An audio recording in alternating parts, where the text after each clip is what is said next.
welcome to the Talk Villa podcast. I'm your host, Sumeet Paul, and Aston Villa picked up a 3-1 win over Indonesia All Stars on Saturday as we began our pre-season tour with a victory. Goals from Emiliano Buendia, Ross Barkley and Brian Madjo helped us seal the win, and it was another good run out in hot conditions in Jakarta as we continue to ramp up our preparations for the new season.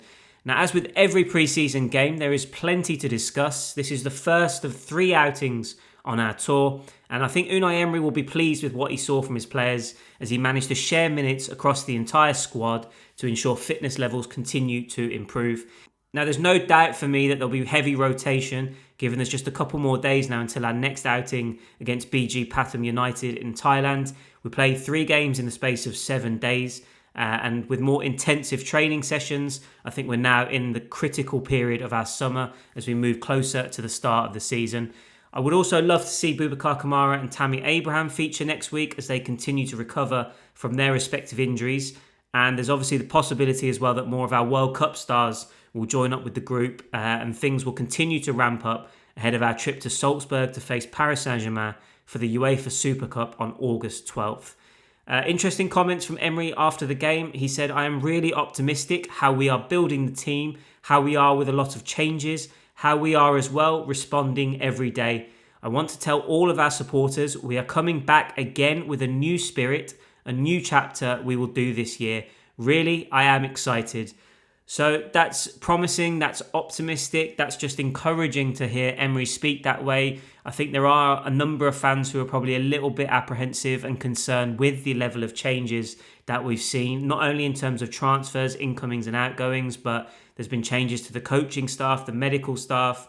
The most important thing is that Unai Emery is still at the helm leading the way. John McGinn is still our skipper, and I think when you've got key individuals in those key positions, they set the tone, they set the example, and hopefully we're just evolving and starting a new cycle where we build on the success that we had last season. So really good to hear that from Emery. But in terms of this game, Indonesia All Stars 1, Villa 3, what did we learn from this game? Now, the first point that I wanted to discuss here was, can Kosta Nedeljkovic save us a transfer headache this summer?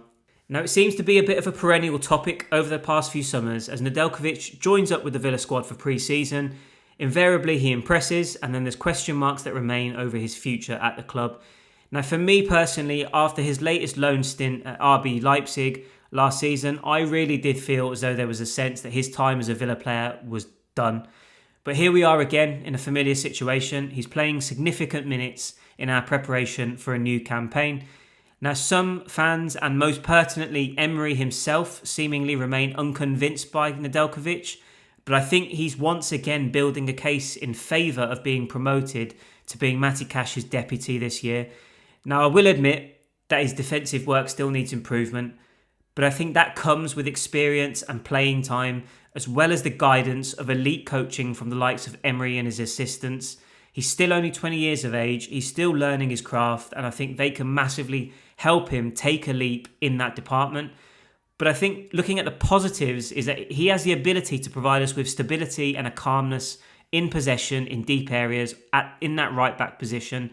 And then when you add those marauding runs up the right flank that he gives us, it's an attacking outlet. It's a key dynamic to our play. It gives us a different look. And as displayed with his assist for Emiliano Buendia for our first goal in this game, I think it all shows that he can be an asset for us. Look, for me, I think there's other holes that we've got to address in our squad this summer. So should Villa really be looking at the likes of Emerson Royal, a player that we've been linked with this summer for 10, 15 million euros, and spending part of our budget for the summer on a new right back? Or we can use that elsewhere and give Nedeljkovic a proper chance. So that's the big question for me from this performance. He's got a couple more games, you'd imagine, to continue to impress and make his case. If it's enough to finally convince Emery, we'll have to wait and see. But for me, I think Nedeljkovic can do a job for us, and it's a case of using our resources elsewhere where it's more needed.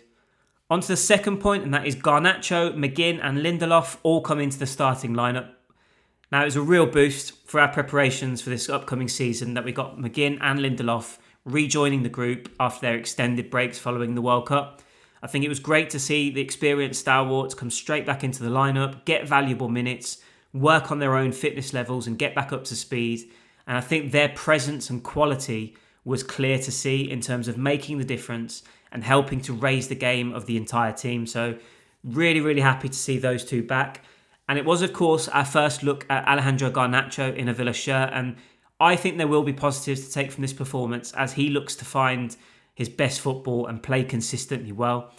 I think there was a consistent desire to play a quick give and go down the left flank, which showed intent. And I thought that was promising from him, that he was, he wanted to do more. He wanted to affect the game.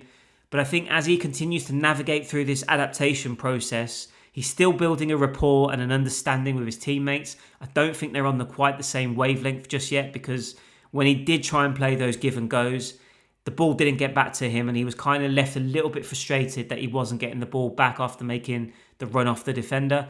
So hopefully he becomes a more effective and decisive attacking outlet on that side of the pitch for us. For now, I would say that it was all a little bit safe from him. He tended to cut back, play the safe pass to a defender or a midfielder. But I think that's understandable. While he's still settling, while he's finding some confidence, I think he has to sort of play it safe and settle into his surroundings.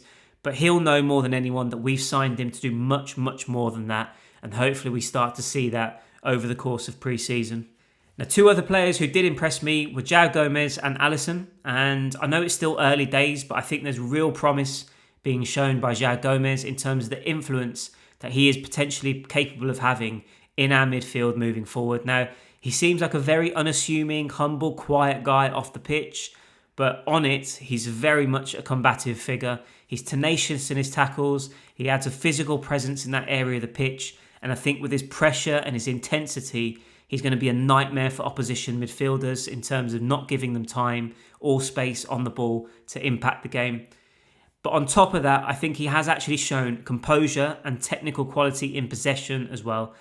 It's going to be critical for us now moving forward, because we've got to try and find a way of replacing or replicating what Youri Tielemans was able to do for us in that position prior to his exit.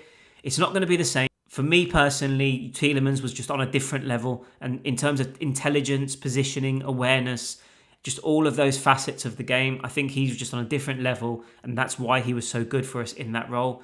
But Gomes, he's incredible at escaping pressure, and he's able to escape that pressure and then move us onto the front foot quickly and get us attacking up the pitch. And I think that's going to be a key attribute and aspect of the way that we're going to play in our preferred style of play this season.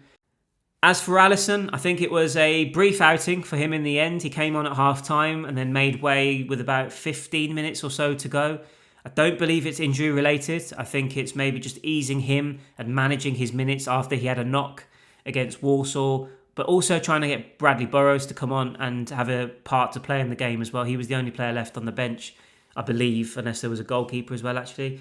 But yeah, it was just a case of trying to involve everyone, in my opinion. I don't think Alysson has suffered a setback at all, but we'll wait and see if any news comes out on that. But yeah, he's striving still to reach peak condition and full health. But I think this was an opportunity to see what he's capable of providing with us again. His ability to run in behind down the right flank was quite impressive, and that stood out for me. It adds a new dynamic to our play, stretches the pitch, drags defenders out of position, creates space for his teammates, and I just think it asks different questions of the team we're playing. That's not really something that John McGinn is capable of giving us. He's more of a hold on to the ball, link up play, and he's very good technically of linking things together and then being a direct danger himself in front of goal. Whereas I think Alysson gives us something different down the right-hand side. He's certainly not afraid to take on his defender as well, and we've seen that he's capable of putting in the hard yards, tracking back and winning possession back for us when he needs to help out Matty Cash. Hopefully he can keep building his minutes up over the rest of our pre-season. I think he needs it. But I think despite, the naysayers and the critics who are going to single him out for criticism because of his injuries, I think he can still be a really exciting part of our new look attack this year. So fingers crossed he came through okay, and it was just a case of managing him. And hopefully we'll see much more of him next week in the 2 games in the rest of our tour. On to the final point then, and that is the Villa Starlets, who continue to stand out for us. Now, whether or not Emery is intending on integrating some of our talented youngsters into his plans for this season remains to be seen. But the current crop are absolutely doing no harm to their chances whatsoever this summer. Modou Cisse, I thought, was tidy in the first half again. He just looks very efficient and calm on the ball. I thought both Tristan Rowe and TJ Carroll put in decent shifts in the first and second half respectively. But it was the trio of Luca Lynch, George Hemmings and Brian Madjo who once again caught the eye. Lynch and Hemmings were both excellent in floating between the lines, finding space and carrying the ball forward into dangerous areas. I had a question on X or Twitter during the game asking what position does Lynch really play. And I think him and Hemmings has sort of settled into that left-sided number 10 role. But Lynch has this really, really clever and intelligent way of playing where he can roam and float across the line, but find pockets of space and operate within that space. And I think that's one of the biggest, plus points and compliments that I can give the youngster because he's so good at finding that space. Perhaps the plan will be to loan them out to gain valuable experience this season.